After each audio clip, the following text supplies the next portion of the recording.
This list of pro tips and tricks on Shattered Vale is going to completely change the way you play the map in the future, and it's going to mean you never fail the Easter egg again because you'll be building the Rayguns super easy, you'll be taking no damage from the boss, you'll have infinite ammo for your Vundafa, and the little things you've been getting stuck on, like placing the bell on the counter, will be completely fixed. So let's get started with the start of the game, and then we'll kind of work through towards the boss fight. Number 1, quick reminder to research your double tap augments. When you get double standard, it'll mean that all your non-crits do double damage, so that means that if you ever miss your crits on the dino, when I get to that later in the video, you'll still be doing more damage. For your spawning in loadout, I'd recommend things that can do explosive damage, so explosive equipment is great, or you can use the speedrunner strat and use the crossbow or grenade launcher attachment, or if you'd rather use other stuff for your loadout, you can just buy the GS45s off the wall when you spawn in. So you might expect me to alternatively recommend spawning in with tomahawks here, but we're gonna grab those for free in the map, so don't worry about those because we've got it covered. Now, speaking of using those explosives, you'll want to start looking for plant spawns as soon as you spawn into your match, and these can be damaged not only with the regular explosive equipment, but also with the normal ray gun, the Raygun Mark II base version, so that's the green one, Napalm Burst, Dragon's Breath, the GS45s like I said, and explosive equipment including Molotovs. So if one of your team members pops a Wonder Bar and gets the ray gun, they can already start harvesting seeds. Also, quick bonus tip here, if you accidentally destroy a plant and you're like, oh man, that's going to respawn somewhere else now, no, it's not. It's actually going to respawn in the same place, so just wait a little bit, and then when you come back, it will have respawned in that spot. I would recommend leaving the spawn around round 7 or 8 after you get your bug round. And the next thing to be thinking about is plant spawns still, but also white boxes. I've got a ton of spawns shown in my main quest Easter egg guide for both the plants and the white boxes. So if you're struggling, then I'd definitely go recommend checking that out. But for now, I'd just say, remember that there can be a white box spawn in the armory, so you should always build the muscle memory of checking that when you build the Raygun Mark II a little later in your match. Now, as you're opening the map up, you're going to be needing to get to Pack-a-Punch, and you can get the fuse and the computer part before you go to the elevator. You don't have to go elevator first and then run back to get the parts. So, for example, you can open the right side door in the Grand Foyer, then climb the ladder and kill the zombie for the fuse, go back to the Grand Foyer, open to the left side, go destroy the machine and get the second part, and then go to the elevator and go forwards to Pap. Now, while we're running through that left side of the map, we're going to be going past where PhD is, and I honestly think PhD is goated on this map. Like, I think it's worthwhile buying it as first or second perk. Reason simply being, this map's big, Tribologist and PhD Slider are crazy powerful, they let you slide super fast, and there's a slide cancelling speedrun strat that makes you go even faster. So if you go into your keybinds, advanced movement keybinds, and bind slide to any button, and I like doing this on the mouse button, you can then start sprinting and hold down the new slide button, and while holding it, tap sprint. This activates another slide, and you can keep tapping sprint to keep sliding. This basically turns your character into a bunny hopper from Shadows of Evil doing those Black Ops 3 zombies slide jumps, and it's insane movement tech for getting around the map much more quickly. Sadly, I don't think this can be done on controller, but I think if you plugged a keyboard or mouse into your console, you'd probably be able to do it, but yeah, this is mainly for PC players. So moving from that PhD area, you're going to go through the room with the kids' chalkboard. And I've got a cheat sheet on screen right now, which is going to show you what all the possible chalkboard spawns are. So you can check that now, and then as soon as you get your code word a little later in the game, you'll know exactly which numbers you need to key in without having to go back and check the board. While you're there, in the nursery, make sure to grab the free tomahawk so that you can use that a little later when we're opening up that canister downstairs. Now, around this point in your game, it's going to be a good opportunity to get the double points power up. This is behind the mansion on the west balcony side to the left of the mystery box spawn. And the nice thing about this is that it's pretty close to a zombie spawn point where they'll flood in if you've got zombies left to spawn on the map. So as soon as you grab the double, keep your eye out for that spawn so that you can get a lot of free easy points. Once that's done, head down to Pack-a-Punch and make sure to check for A or B on the wall here. When you go up to the Pack-a-Punch itself, you can grab this free tomahawk. And there's also a free tomahawk in the spawn area as well, for example, if you need another free one. And you can then aim just slightly above the valves and you'll hit the tomahawk every time. With that done, go back to the Sam AI, and if you need an explosive for this, I believe you can go back up the stairs and go to the kitchen next to the room where the elevator entrance is, and there'll be a Molotov in there, and I think that works to open the canister. But alternatively, if you spawned in with the crossbow attachment, like I said, you could just use that as well. Now, if you still miss somehow and you need even more tomahawks and you don't want to spend the salvage, I would recommend trying activating SAM trials and waiting for an equipment trial, and that will give you free tomahawks too. In my opinion, the best way to get the floppy disk is to hold a zombie on round 10 upstairs, so you don't go downstairs during that round. And then with just the one zombie left, that's when you go downstairs, and it'll make the lab technician spawn really obvious to see. Once you've inserted your floppy disk and used the cheat sheet to get your code, go back down the elevator, but consider if you're having trouble with the doppelgast, looking up into the elevator shaft and using your GS45s to shoot right here for a free insta-kill, and that'll make it a lot easier to kill. Alternatively, if you don't want to do that and you're still having trouble, you can always use this trap here to the side of the doppel room. And remember, when you go to claim the Mark II, check for a white box spawn in the armory. As soon as you've grabbed that, I would then recommend grabbing the Casimir from downstairs on this body and use it behind double tap to get that canister. And with that done, you'll then also have the Mark II, so you can get your third canister super easy, and we can start working on upgrades. For the blue Mark II, the Abomination is going to laser as soon as it spawns in most of the time. So make sure you're next to one of the rocks as soon as possible. And once it's done its laser, it will then do its charge. So stay standing near the rock it lasered. You might as well make use of that. And if you want to use the speedrunner strat here, while it's lasering, if you shoot it and pop one of its heads using the Raygun Mark II, that will interrupt its laser attack and it will then charge a little sooner. So you can kind of speed the process up a teeny tiny bit this way. Have the Abomination follow you then to another rock and try and get it to stand behind the rock somewhat. And then when it's ready to charge, you know it's time for you to run to the third rock, and you're going to basically try and line it up so that in one laser, it hits both of the rocks. And then when it charges, it will run through both of the rocks as well, and you'll complete this step very fast. So you just reduce the need for RNG to give you 3 chances at this instead of 2. Then, for the little defense afterwards, I love using the GS45s for this, man. But if you don't have those, a teeny tiny tip here is that if you run around a circle in the middle and get close to the vermin, they'll prioritize attacking you instead of the center area. So you can kind of draw aggro away from that defense. And obviously, you can also use things like Frenzied Guard to make sure that they prioritize you and get this done super easy. But there might be a world where you don't want to get this done super easy, because in theory, you could use the Abomination kills here for elite kills. And if you're grinding camos, that might be something that you want to do. In solo, you'll get 1 Abomination. In co-op, you'll get 2. So you could just kill them over and over again, and they'll respawn every round. And saying that, I suppose you could also do the same thing with Elder Disciples, and you could just let the bugs that they spawn in turn into doppels, for example, to get special kills. But assuming you're done with the camos by now, we can move on to the yellow upgrade.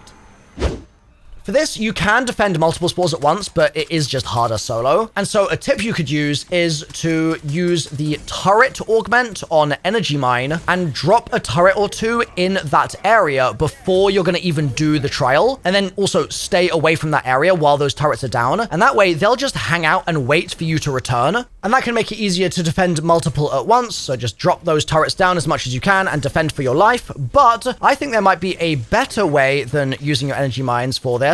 And that's to do the following. Craft a C4, or you can spawn in with it, and then throw it through this window to the right of Elemental Pop near this computer. Don't activate the C4 though, just leave it there, and make sure that you've switched to the Frenzied Guard field upgrade, and then go start your Spores defense, and as soon as it starts getting hairy, activate your Frenzied Guard, which will pull all the zombies towards you instead of towards the plants. Then, before that ends, you can activate your C4, and you'll get a free full power for another full Frenzied Guard charge. And by doing this, you can do multiple spores at once and save yourself some time. Next, for a really quick tip, melee damage does extra damage to Elder Disciples. So if those things have been annoying you, try pack-a-punching your knife and then giving them a little melee, and you'll see they die really fast. Next, for the purple upgrade, if you've been getting turned around with those mirrors and trying to align the beams, just do what I'm about to show you every single time you play the map, and you'll be completely sorted. So place both your resonators down on the ground floor of that room, and then just melee the source crystal to kill the doppel. Then melee the first resonator you placed, pick up the second one, and then place it in this tunnel here. Melee that once, then go melee the source crystal, kill the doppel, and then go down and melee the first resonator again, and then melee the source again, and kill the elite with your Raygun Mark II. Next, if you're stuck on ritual steps, this is the part of the video you need to pay the most attention to, because I've seen so many people having issues placing the bell in the bar. The problem here is that you're forgetting to jump through the portal when you open the portal up for the first time. So when you open that blue area up, jump through the portal and then jump back through and go and do your bell stuff. The reason for this is you can actually only place it down when you see a ghostly outline of a bell at the bar, and that won't happen without you having gone into the liminal space. This applies for the other rituals as well, so if you can't find any of the Ether Shroud parts for the yellow ritual, for example, jump through the yellow portal and then they'll spawn in. Also, if you're struggling to find a specific Easter egg part, you also have the option in solo to save quit your game and then load back in, and that will frequently mean that your part will move to a different spawn location. So with the bell, for example, there are several spawns in that room, and if you just can't find one for some reason, you could always just save quit, load back in, and then it might be in a spot that you know.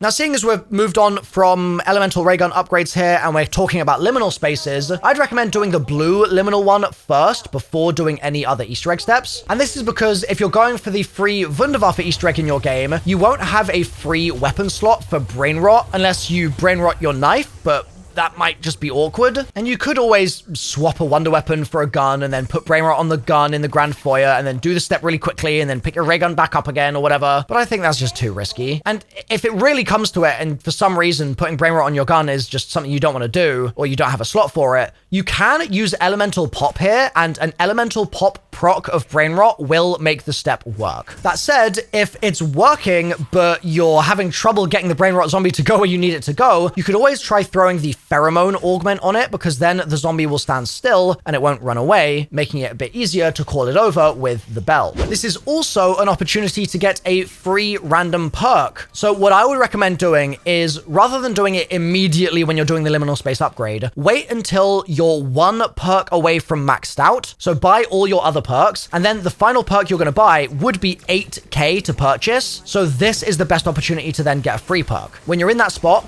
go to the bar and ring the bell 115 times after you've done the bell step with the brain rot. And after 115 rings, a random perk power-up will drop in front of the bar. So with that done, you've got Rectifin talking to you from the liminal space, so that means you can start the free Vundafa Easter egg. This, again, is a great opportunity to use the papped GS45s, but if you can't activate the last relic in the Grand Foyer, you might just need to use a different weapon. Basically, the GS45 sometimes has trouble proccing some of these, but melee might also be an option for you. Same goes for the smoke down in the elevator at the end, actually. Sometimes the GS45s are just a bit weird about them, but the tip here is that if you're planning to do this, you might want to do it just before you get a max ammo, because you're going to burn a huge amount of ammo in your game shooting the debris. And so if you know that you've got a dog round coming up, you're going to feel a little bit more confident just burning all of your ammunition, and then you're going to get a Vundafa from it at the end, and that waff can help you clear the dog round really easily, and so it'll all work out nicely. But if you don't know how to build it, or you're just not sure what the steps are for this, I've got a full Wonderwaffle side quest guide linked in the description and in the corner of the screen right now. Now, once you've got the waff, I really recommend you stand in the elevator with your whole team and pop a profit sharing. It's just crazy good for earning money really fast doing this. And I mean, you can obviously go even further. So if you profit share and raindrops and tactical diffusion, and maybe you pick up your double points and then you pick up your nuke, you'll basically end up with like 150k points each. Like, it's a crazy strat.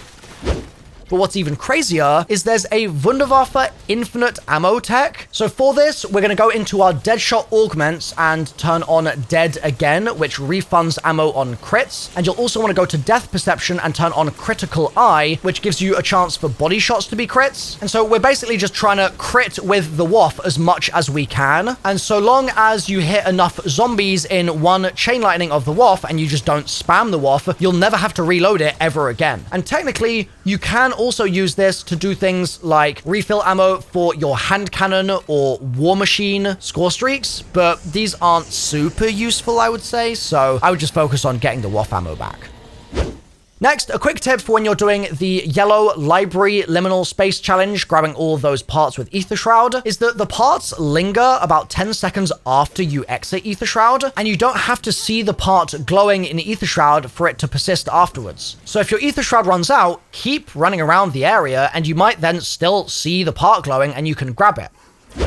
Now, if this isn't good enough and you still just don't manage to get all of your parts in the charges that you have available, you can refill your Ether Shroud a few ways. One is by C4ing the free full power, like we talked about before, but another is actually from a tiny little side Easter egg. So go downstairs to the room with Samantha and find this tiny blue canister around the room on one of the desks. It will move around in your game, so just look for where you've got it. And you have to be on the Ether Shroud step for these to spawn. Use up both of your charges that you've already used, right? And then go over to the blue canister and hold square, and that will automatically switch you back to Ether Shroud and give you max charges, so you can then go and run around the map looking for those parts all over again. When you're done with that, you'll have to take down the amalgam, obviously, during the yellow ritual. And if you're having trouble here, you can kite the amalgam up the stairs and then use your yellow toxic pools from the yellow Raygun Mark II. And those will affect the shield and the amalgam. So if you get a good proc on this, wherever you are in the room, just keep dragging the amalgam through it, and it's going to be a pretty easy kill. Final tip with the liminal rituals is make sure you go into the ritual with enough raygun ammo, because you do not want to be in the scenario where you go in there and then you're forced to spend 10 grand buying ammo, or worst case scenario, you don't even have 10 grand and then you're stuck in the room. So just check your raygun ammo before you start those steps off, and be a little conservative with it while you play just to make sure you don't run out. With all that done, it's boss fight time. So let's talk about all the tips we have to make this as easy as possible. First of all, you don't need to upgrade your Raygun Mark II beyond PAP 2. There's just very little point. And the Vundafa doesn't need to be any higher than PAP 1, because it's still going to be really effective against zombies even in the 30s. I'd recommend bringing the blue Mark II, that's going to be the overall best for DPS, and equip Frenzied Guard with extension and free fire on your augments where possible. These will allow you to basically do crazy damage with infinite ammo, more or less. And I also quite like bringing stims in. They're kind of cracked in solo, and 5 semtex in for zombies wave clear. For Gobblegums, Idle Eyes doesn't freeze the boss, but it does freeze enemies if they're giving you trouble. Power Keg is great for refilling charges on your field upgrade. Near Death Experience is obviously great for keeping all your perks if you or allies go down. And Free Fire is a decent option as well. But one thing you might not be expecting me to recommend is trying out a Nowhere But There. Basically, in co-op, Nowhere But There will teleport you outside the boss arena. So you'll teleport to the front of the mansion instead of a teammate, and you can then just use a chopper gunner and then go buy a new chopper gunner and use a chopper gunner and do it over and over again. This will obviously get patched at some point, so use this while it lasts and you'll get the Easter egg done in seconds. But that's not the only tip we have here. So for our next tip, in the fight, if you're running out of Dying Wish and you're in solo, you can always save quit and then switch to equivalent exchange. This will mean that you can revive yourself again if you go back into the boss fight and then get downed by just getting a kill on a zombie. But bear in mind, you will lose all but 3 perks when you do this, so this is nicer in co-op, I would say, but in co-op, you're probably just going to be running Dying Wish. Now, speaking of save quitting in solo, you can always save quit mid-fight and then just try again in that next load of your game. But when you do that, make sure to go to the next round first before you restart the boss fight, because then you can always save quit again if you need to. However, when you're doing this, be very careful not to accidentally hit leave game. Obviously, that would suck, but if you do accidentally do that, if you pause right away again after hitting leave game, it will then let you hit save and quit for a brief moment again. So you basically have a second chance if you do accidentally hit it. So just do that, and either way, you'll get out of the game and you'll be able to load back in.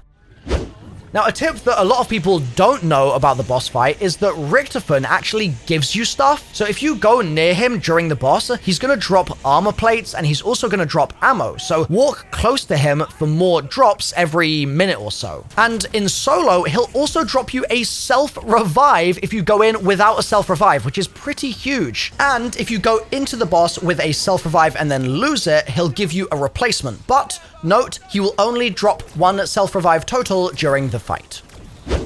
Now let's talk a little bit about the dinosaur itself. While running towards the backside of the Z-Rex, if you let it stomp you with its tail, you'll be flung into the air, and so long as you have forward momentum, you can hit square to then ride the Z-Rex, and you can melee it then for free damage. This is kind of crazy if you triple pack-a-punch and you kind of build around a melee build. But just remember to consider using free faller on stamina if you plan to do this so that you don't take full damage if you miss the Z-Rex.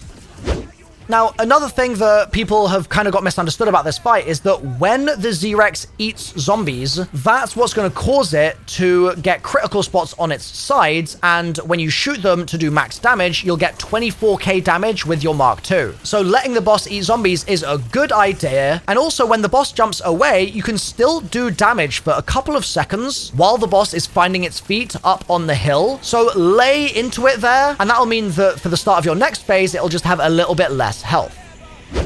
Now, to completely zero out the damage you take from the boss, you're going to want to use PhD Environmentalist, and that's going to mean you take 0 damage from the puddles around the map, which is pretty insane because those things absolutely suck to run into. But there's an even cooler way to take no damage from these, and also from the boss, and that's to use Jug with hardened plates and with Turtle Shell, which sounds crazy because we all kind of wrote off Turtle Shell at the start of this game. But when you do this, if you keep your back to the Z-Rex, you'll take no damage whatsoever. All the damage goes to your armor, and you've got hardened plates, so that armor is more solidified. Combine this with a shields up, and you're going to be in a really good spot. You'll be able to face away from the boss, you'll be able to be in a puddle, you can run straight through it, you won't take any damage, and meanwhile, your team can just be laying into the boss, or if you're in solo, you can just use that to reposition and then get some more shots in. Now, you might be wondering, are there any crazy weapons that are really OP for when you do get those opportunities to get shots in? And I would say the AMR Mod 4 is insane. It does over 7k damage per crit, but also does 7k damage for non-crits. And it does the same crit damage, that's 24k, as the Mark II to the toxic zombie weak spots on the sides of the Z-Rex when they're there. Combine this with double tap, and you're going to be going crazy. Whack on double time for the double fire rate. Whack on double standard to get double damage on regular body shots, like I said at the start of the video, and you're going to be shredding the boss. And you'll never have to worry about ammo because you can use up all that Raygun Mark II ammo and then just switch to this and you'll be fine. But speaking of the Raygun Mark II, the blue Raygun is really insane for this fight. And if you want the most optimized way to combine all of these tips that I've mentioned, this is how you should do it. So it's going to be blue Raygun. You're going to equip your Frenzied Guard with Frenzy Fire and Extension, and you're going to activate Frenzied and run backwards following the edge of the arena and just laying into the boss the entire time. You'll never have to reload because you have Frenzy Fire, and you'll burn up pretty much an entire quarter of the boss's health by doing this. Then, as soon as the boss goes away, you're going to continue to do damage to it until it starts saying immune, and that'll mean that your next phase is going to be a bit easier, and then your focus can switch to the zombies in the area, and you're going to kill them as fast as you can so that you build as much field upgrade recharge as possible, and this will also go faster if you've got the supercharged augment on Speed Cola. And if you use that frenzied on your first phase of the fight, then you won't have the frenzied for the second phase. So second phase will be a little trickier, but then you'll have it charged back up again by third phase, and then you can use your chopper gunner score streak on the final quarter, and I would pop it basically straight away once it spawns back in here. You don't need to wait around, and boom, that's boss fight complete. But you haven't yet done it on round 101 plus, right? And there's a special version of the boss fight at that round, so I've got a guide for how best to do that linked on the screen right now, so click through and get that secret version of the fight completed. I'll see you there.